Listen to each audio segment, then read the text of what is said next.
ಮಕ್ಕಳ ಆರೋಗ್ಯದಲ್ಲಿ ನಾವು ಮಾಡೋ ಒಂದು ಸಣ್ಣ ಸಣ್ಣ ತಪ್ಪಿಂದ ಅವ್ರಿಗೆಲ್ಲ ಎಷ್ಟೆಲ್ಲ ಎಫೆಕ್ಟ್ ಆಗುತ್ತೆ. ಹಾಗೆ ಸಣ್ಣ ಮಕ್ಕಳಿರ್ಬೇಕಾದ್ರೇ ಯಾರಾದರೂ ಏನಾದರೂ ಹೇಳಿದ್ರೆ ಅದನ್ನು ಸ್ವಲ್ಪ ಸೀರಿಯಸ್ಸಾಗಿ ತೊಗೊಂಡು ತೋರಿಸ್ಬೇಕು. ಯಾಕಪ್ಪ ಅಂದರೆ ಅದು ಮುಂದೆ ಬೆಳೀತಾ ಬೆಳೀತಾ ಅವ್ರಿಗೆ ಎಫೆಕ್ಟ್ ಆಗಬಾರ್ದು. Hi friends, welcome to Nando's life Kannada. ಯಾರೆಲ್ಲ ಫಸ್ಟ್ ಟೈಮ್ ಚಾನಲ್ ನೋಡ್ತಿದ್ದೀರಾ ಪ್ಲೀಸ್ ಸಬ್ಸ್ಕ್ರೈಬ್ ಮಾಡ್ಕೊಳ್ಳಿ. ಹಾಗೆ ಪಕ್ಕದಲ್ಲಿರೋ ಬೆಲ್ ಬಟನ್ನ ಕ್ಲಿಕ್ ಮಾಡಿ ನಾನು ಹಾಕೋಂಥ ವೀಡಿಯೋಸ್ ನಿಮಗೆ ಬರುತ್ತೆ. ಹಾಗೆ ಲೈಕ್ ಮಾಡೋದನ್ನ ಮರಿಬೇಡಿ. ನೀವು ಮಾಡೋ ಲೈಕ್ ನನಗೆ ಹೊಸ ವೀಡಿಯೋಸ್ ಮಾಡೋದಕ್ಕೆ ಮೋಟಿವೇಶನ್ ಸಿಕ್ದಂಗೆ ಆಗುತ್ತೆ. ಏನಪ್ಪ ಇವತ್ತು ಮಕ್ಕಳ ಆರೋಗ್ಯದ ಬಗ್ಗೆ ಮಾತಾಡ್ತಾ ಇದ್ದೀರಾ ಅಂತ ಯೋಚನೆ ಮಾಡ್ತಾ ಇದ್ದೀರಾ? ಹೌದು, ನನ್ನ ಜೀವನದ ಕಥೆನೇ. ಒಂದು ಸಣ್ಣ ನಿರ್ಲಕ್ಷ್ಯ ಮಾಡಿದ್ದಕ್ಕೆ ನಾನು ಡಾಕ್ಟರ್ಸ್ ಹೇಳಿದರೆ ಕೂಡ ನಾನು ಅಷ್ಟೊಂದು ಒಂದು 6 ಮಂತ್ಸಲ್ಲೇ ಆಪ್ರೇಷನ್ ಮಾಡಿಸ್ಬಿಡ್ಬೇಕಾ ಅಂತ, ಮತ್ತು ಬೇರೆ ಹಾಸ್ಪಿಟಲ್ ಹೋದಾಗ ಅವ್ರು ಏನೂ ತೊಂದರೆನೇ ಇಲ್ಲ, ನೀವೇ ಅಂದರೆ ಎಲ್ಲ ಇದು ಮಾಡ್ತಿದ್ದೀರಾ, ಅವಳು ಚೆನ್ನಾಗಿದೆ ಅಂತ ಹೇಳಿದ್ರು. ಆಗ ನಾನು ಸ್ವಲ್ಪ ನೆಗ್ಲೆಕ್ಟ್ ಮಾಡಿದೆ, ಹೌದಾ ಅಂತ. ಮತ್ತು ಇನ್ನೊಂದು ಕೂಡ ಸಜೆಷನ್ ತೊಗೋತೀನಿ, ಬಟ್ ಆಗ ಅವ್ರು ಹೇಳ್ತಾರೆ ಆಪ್ರೇಷನ್ ಬೇಕೇ ಬೇಕು ಅಂತ. ಆದರೆ ನಾನು ಮಾತ್ರ ಹೇಳಿದ್ದಾರೆ ಅಲ್ವಾ, ನೋಡೋಣ ಅಂತ ಹೇಳಿ ಬಿಟ್ಬಿಟ್ಟೆ. ಈಗ ದೊಡ್ಡದಾಗಿ ಅದು ಒಂದು ಆಘಾತ ಅನ್ನೋ ಥರ ತಲೆ ಮೇಲೆ ಬಂದು ಬಿತ್ತಿದೆ ಅದು. ಅದನ್ನು ಮಾತ್ರ ಅರಗಿಸ್ಕೊಳ್ಳೋಕ್ಕಾಗೋದೇ ಇಲ್ಲ. ಅದು ಏನು ತೊಂದರೆ ಅಂತ ಹೇಳಿದ್ರೆ ಕಣ್ಣಿನ ತೊಂದರೆ. ಲಿಂಟ್ ಅಂತ ಹೇಳ್ತಾರಲ್ಲ, ಅಂದರೆ ಕಣ್ಣು ಕ್ರಾಸ್ ಆಗುತ್ತೆ ಅಲ್ಲ, ಅದು ನರ ಪ್ರಾಬ್ಲಮಿಂದ ಆಗಿದ್ದು ಮಗುಗೆ.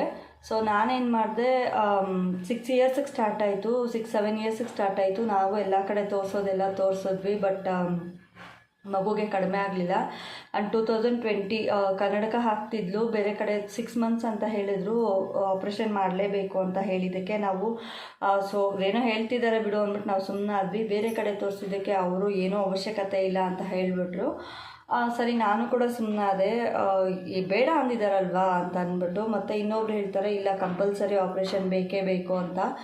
ಅವರು ಅಕ್ಟೋಬರಲ್ಲಿ ಹೇಳ್ತಾರೆ, ನಾನು ನವೆಂಬರ್, ಡಿಸೆಂಬರ್, ಜನವರಿ, ಫೆಬ್ರವರಿ ಅಷ್ಟರೊಳಗೆ ಒಂದು 6 ಮಂತ್ಸ್ ವೆಯ್ಟ್ ಮಾಡಿದ್ರೆ ಇದು ಬಂದುಬಿಡುತ್ತೆ, ಏನು ಹೇಳ್ತಾರೆ, ಲೀವ್ ಬರುತ್ತೆ. 2023ಗೆ ನಾವೆಲ್ಲ ಕಡೆ ತೋರಿಸೋಣ ಅಂತ ಅನ್ಕೋತೀನಿ. ಬಟ್ 2023ಯಲ್ಲಿ ಫುಲ್ಲಾಗಿ ನಾನು ಅಮ್ಮನ ಹಾಸ್ಪಿಟಲಲ್ಲಿ ಕಳೆದೋಗ್ತೀನಿ. ನಾನು ಅಷ್ಟೊಂದು ಅವಳಿಗೆ ಅವಳನ್ನ ಅಷ್ಟು ಅಬ್ಸರ್ವ್ ಮಾಡೋಕ್ಕಾಗಿರಲಿಲ್ಲ. ಈಗ ತಲೆನೋವು ಜಾಸ್ತಿ ಆಗಿ ಬೀಳೋವಂಥ ಪರಿಸ್ಥಿತಿ ಬಂದಿದ್ಲು ಮಗು. ಸ್ಕೂಲಲ್ಲಿ ಬೀಳ್ತಿದ್ಲು, ಮನೇಲಿ ತುಂಬ ತಲೆನೋವು ಅಂತ ಹೇಳ್ತಿದ್ಲು. ಎಷ್ಟೇ ಟ್ರೀಟ್ಮೆಂಟ್ ಕೊಡ್ತಿದ್ರೆ ಕೂಡ ನಮಗೆ ನಾರ್ಮಲ್ ಡಾಕ್ಟರ್ ಕೂಡ, ಅಂದರೆ ಚಿಲ್ಡ್ರನ್ ಸ್ಪೆಷಲಿಸ್ಟ್ ಕೂಡ ಇಲ್ಲ, ಕಣ್ಣು ತೋರಿಸ್ಲೇಬೇಕು, ನೀವು ತೋರಿಸಿ ಆಗ ಗೊತ್ತಾಗುತ್ತೆ ಅಂತ ಹೇಳಿದರು. ಅದಕ್ಕೆ ಹೋಗಿ ಕಣ್ಣಿಗೆ ಚೆಕ್ ಮಾಡಿದ್ದಕ್ಕೆ ಹಾಸ್ಪಿಟಲಲ್ಲಿ ಹೇಳ್ತಾರೆ 3 ಮಂತ್ಸಲ್ಲಿ ನೀವು ಆಪ್ರೇಷನ್ ಮಾಡಿಸ್ಲೇಬೇಕು, ಕಣ್ಣು ಸರಿ ಹೋಗಲ್ಲ ಅಂತ.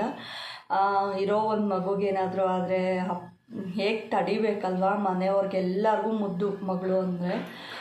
ತೋರಿಸ್ಕೊಂಡಿಲ್ಲ ಅಂದರೆ ಅವಳು ಅಂದರೆ ಎಲ್ಲರಿಗೂ ಜೀವನೇ. ಇನ್ನು ಯಜಮಾನ್ರು ಕೂಡ ಕುಸ್ದೋದ್ರು ಅಲ್ಲೇ ಆಪ್ರೇಷನ್ ಅಂದಿದ್ದೇನೆ. ನನಗೆ ಕೂಡ ತುಂಬಾ ದುಃಖ ಆಗಿತ್ತು ಮಗುಗೆ ಆಪ್ರೇಷನ್ ಅಂದಿದ್ದ ತಕ್ಷಣ. ಸರಿ ನೋಡೋಣ ಅಂತ ಹೇಳಿ ಗ್ಲಾಸಸ್ ಎಲ್ಲ ಕೊಡ್ತಾರೆ. ಮತ್ತು ನಾನು ಬೇರೆ ಕಡೆ ಹೋಗಿ ಗ್ಲಾಸಸ್ ತೊಗೊಳಕ್ಕೆ ಹೋದರೆ ಅವರು ಸರಿ ಇಲ್ಲ, ಚೆಕಪ್ ಮಾಡಿದ್ದು, ಬೇರೆ ಕಡೆ ಹೋಗಿ ಅಂತ ಹೇಳ್ತಾರೆ. ಬೇರೆ ಕಡೆ ಕೂಡ ಹೋಗಿ ತೋರಿಸ್ತೀನಿ. ಬಟ್ ಅಲ್ಲಿ ಒಂದು ಚೂರು ಸಮಾಧಾನ ಆಗುವಂಥ ಇದು ಬರುತ್ತೆ. ಸ್ಪೆಕ್ಸ್ ಹಾಕಿ ಎಕ್ಸಸೈಸ್ ಮಾಡಿಸಿ, ಬಟ್ ಈಗ ಆಪ್ರೇಷನ್ ಬೇಡ, ಅವಳಿಗೆ 6 ಮಂತ್ ಟೈಮ್ ನೋಡೋಣ ಅಂತ ಹೇಳಿದ್ದಾರೆ. ಅದೊಂದು ಸಮಾಧಾನ. ಇನ್ನೊಂದು ಏನಪ್ಪ ಅಂದರೆ, ತಲೆಗೆ ಬೀಳೋದ್ರಿಂದ ತಲೆಗೆ ಸ್ಕ್ಯಾನಿಂಗ್ ಹೇಳಿದ್ದಾರೆ, CT ಸ್ಕ್ಯಾನಿಂಗ್ ಹೇಳಿದ್ದಾರೆ. ಆ್ಯಂಡ್ ಇನ್ನೊಂದು ಚೆಕಪ್ ಕೂಡ ಹೇಳಿದ್ದಾರೆ. ಅದನ್ನು ಕೂಡ ಮಾಡಿಸ್ಬೇಕು. ದೇವ್ರ ದಯೆಯಿಂದ ಏನೂ ಇಲ್ಲ, ಅವಳು ಚೆನ್ನಾಗಿದ್ದಾಳೆ ಅಂತ ಹೇಳಿದ್ರೆ ಸಾಕಾಗಿದೆ ನಮಗೆ. ಇರೋ ಮಗುಗೆ ಏನಾದರೂ ಆದರೆ ಕಣ್ಣು ಮುಂದೆ ಮಕ್ಕಳಿಗೆ, ಅಪ್ಪ ಅಮ್ಮನ ಮುಂದೆ ಮಕ್ಕಳಿಗೆ ಏನಾದರೂ ಆದರೆ ತಡೆಯೋಕ್ಕೆ ಆಗಲ್ಲ. ಜ್ವರ ಬಂದರೆ ನಾವು ತಡೆಯಲ್ಲ. ಏನೋ ದೊಡ್ಡದೇನಾದರೂ ಇದೆ, ಒಂದು ಆಪ್ರೇಷನ್ ಥಿಯೇಟ್ರಿಗೆ ಮಕ್ಕಳನ್ನ ಕರ್ಕೊಂಡು ಹೋಗ್ಬೇಕು ಅಂದರೆ ನಾವು ಎಷ್ಟು ನೋವು ತಿನ್ನಬೇಕಲ್ವಾ. ಅದು ನನಗೆ ತುಂಬಾ ನೋವು ಕೊಡ್ತಾಯಿದೆ. ಆ್ಯಂಡ್ ದಿನ ನನ್ನ ಕುಗ್ಗಿಸ್ತಾ ಇದೆ ಅದು. ಏನಪ್ಪ ಏನು ಮಾಡೋದು, ಇರೋದೊಬ್ಳು ಹೀಗಾಗ್ತಾ ಇದ್ದಾಳೆ ಅಂತ. ಅದು ನನಗೆ ಹೇಳ್ಕೊಳಕ್ಕಾಗದೇ ಇರೋ ಅಂಥ ನೋವೇನೆ. ತೋರಿಸ್ಕೊಳಕ್ಕೂ ಆಗೋದಿಲ್ಲ, ಸುಮ್ಮನೆ ಇರೋಕ್ಕೋಗಲ್ಲ. ಮನೆಯವ್ರ ಮುಂದೆ ನಾನೇ ಕುಗ್ಗಿದ್ದೀನಿ ಅಂತ ಗೊತ್ತಾದರೆ ಅವ್ರು ಇನ್ನೂ ಕುಗ್ಗಿಬಿಡ್ತಾರೆ, ಅಂದರೆ ತುಂಬ ಡೌನ್ ಆಗಿಬಿಡ್ತಾರೆ ಎಲ್ಲರೂ. ನಾನು ಡೌನ್ ಆಗದೆ ಅವ್ರ ಮುಂದೆ ಒಳಗಡೆ ನೋವು ತಿನ್ನೋದಿದೆ ಅಲ್ಲ, ಯಾವ ತಾಯಿಗೂ ಆ ನೋವು, ಆ ಪರಿಸ್ಥಿತಿ ಬೇಡ ಅಂತ ಕೇಳ್ಕೊತೀನಿ ನಾನು. ದೇವರು ಕೊಡ್ತಾನೆ ಮಕ್ಕಳನ್ನ, ಚೆನ್ನಾಗಿ ಆರೋಗ್ಯವಾಗಿರುವಂಥ ಮಕ್ಕಳನ್ನ ಕೊಡಲಿ, ಇಲ್ಲ ಕೊಡೋದೇ ಬೇಕಾಗಿಲ್ಲ ಮಕ್ಕಳನ್ನ. ಯಾಕಂದರೆ ಮಕ್ಕಳಿಲ್ಲ ಅನ್ನೋ ಒಂದು ನೋವು ಇರುತ್ತೆ ಅವ್ರಿಗೆ. ಅಷ್ಟು ಬಿಟ್ಟರೆ ಮಕ್ಕಳಾದಮೇಲೆ ಅವ್ರ ಆರೋಗ್ಯದಲ್ಲಿ ಏನಾದರೂ ಆದರೆ ಆ ಅಪ್ಪ ಅಮ್ಮನ ಪರಿಸ್ಥಿತಿ, ಆ ಮನೆಯವ್ರ ಪರಿಸ್ಥಿತಿ ಆ ದೇವ್ರಿಗೆ ಮುಟ್ಟುತ್ತೆ. ಅವ್ರ ಗೋಳು ದೇವ್ರಿಗೆ ಮುಟ್ಟುತ್ತೆ. ನನಗಂತೂ ತಡ್ಕೊಳಕ್ಕಾಗ್ತಿಲ್ಲ ಆ ನೋವನ್ನ.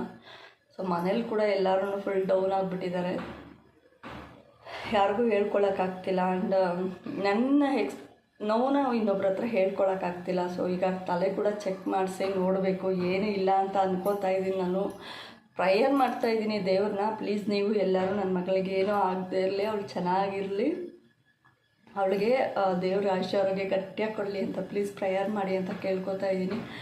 So thank you so much ಇಷ್ಟೊತ್ತು ನನ್ನ ವಿಡಿಯೋ ನೋಡಿದ್ದಕ್ಕೆ. ದಯವಿಟ್ಟು ಎಲ್ಲರೂ ಮಕ್ಕಳಿಗೇನಾದರೂ ಆಗಿದೆ ಅಂದರೆ ನೆಗ್ಲೆಕ್ಟ್ ಮಾತ್ರ ಮಾಡೋಕ್ಕೆ ಹೋಗ್ಬೇಡಿ. ಹೋಗಿ ಇನ್ನೊಂದು ಕಡೆ ಚೆಕ್ ಮಾಡಿಸಿ ನೋಡ್ತಾ ಇರಿ, ತೋರಿಸಿ ಒಂದು 10 ಕಡೆ ಸಜೆಷನ್ ತೊಗೊಳ್ಳಿ ಪ್ಲೀಸ್.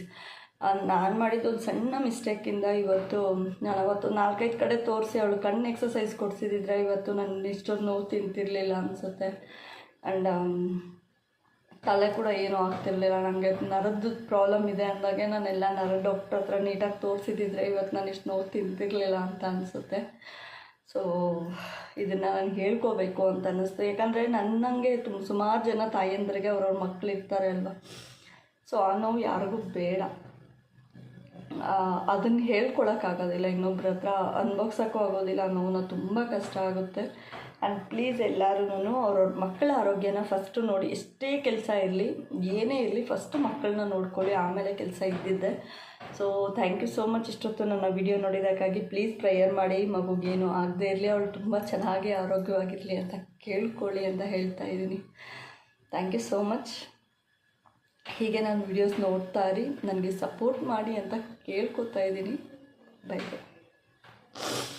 ಏನಂದರೆ ಮಕ್ಕಳ ವಿಚಾರ ಬಂದಾಗ ಮಾತಾಡೋದು ತುಂಬಾ ಕಷ್ಟ ಆಗುತ್ತೆ. ನನಗಂತೂ ಅವಳನ್ನ ಒಂದು ಕ್ಷಣ ಬಿಟ್ಟಿರೋಕ್ಕೂ ಆಗೋದಿಲ್ಲ. ಅದೆಷ್ಟು ಈಗ ರೂಢಿ ಮಾಡ್ಕೋತಾ ಇರೋದು. ಅವಳೆಲ್ಲಾದರೂ ಹೋದರೆ ಬಂದರೆ ಫಸ್ಟ್ ಆದರೆ ನಾನು ಎಲ್ಲರೂ ಹೇಳೋರು ಇರಬೇಕಾದ್ರೆ ಕಿರ್ಚಾಡ್ತಿ ಅವಳ ಮೇಲೆ, ಅವಳನ್ನ ಬಿಟ್ಟು ನೀನು ಇರಲ್ಲ ಅಂತ. ನಾನಂತೂ ಒಂದು ದಿನವೂ ಬಿಟ್ಟಿದ್ದಿರಲಿಲ್ಲ. ಸೊ ಈಗ ಅವಳು ಒಂದು ದಿನ ಸುಮ್ಮನೆ ತಲೆ ಸುತ್ತಿ ಮಲಗಿಬಿಟ್ರೆ ನನಗೆ ಜ್ವರ ಬಂದು ಮಲಗಿದ್ರೆ ತಡೆಯೋಕ್ಕಾಗಲ್ಲ.